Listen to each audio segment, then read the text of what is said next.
السلام علیکم ورحمۃ اللہ وبرکاتہ۔ ناظرین کرام اور سامعین کرام، بندہ ناچیز قاری و حافظ حکیم محمد حنیف فاضل نیشنل کونسل فار طب پاکستان، چیئرمین الحنیف ویلفیئر ٹرسٹ، سورۃ النساء کا پہلا رکوع ثواب کی نیت سے تلاوت کروں گا، آپ بھی ثواب کی نیت سے سماعت فرمائیں۔ اعوذ باللہ من الشیطان الرجیم، بسم اللہ الرحمن الرحیم۔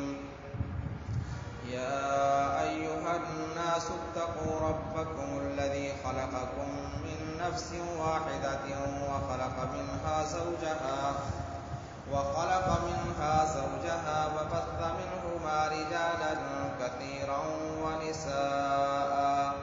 واتقوا الله الذي تساءلون به والأرحام إن الله كان عليكم رقيبا،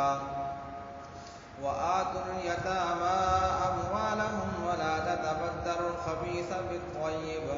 ولا تأكلوا أموالهم إلى أموالكم إنه كان حوبا كبيرا، وإن خفتم ألا تقسطوا في اليتامى فانكحوا ما طاب لكم من النساء مثنى وثلاث ورباع، فإن خفتم ألا تعدلوا فواحدة أو ما ملكت أيمانكم ذلك أدنى ألا تعولوا، وآتوا النساء صدقاتهن نحلة، فإن طبن لكم عن شيء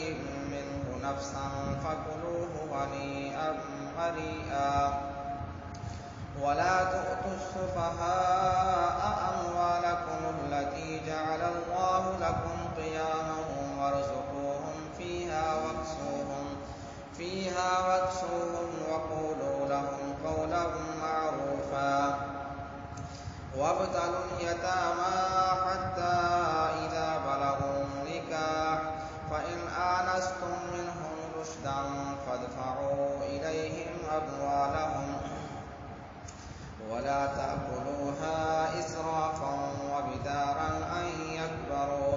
ومن كان غنيا فليستعفف ومن كان فقيرا فليأكل بالمعروف، فإذا دفعتم إليهم أموالهم فأشهدوا عليهم وكفى بالله حسيبا، للرجال نصيب مما ترك الوالدان والأقربون، وللنساء نصيب مما ترك الوالدان والأقربون مما قل منه أو كثر نصيبا مفروضا، وإذا حضر القسمة أولو القربى واليتامى والمساكين فارزقوهم منه وقولوا لهم قولا معروفا، وليخشى الذين لو تركوا من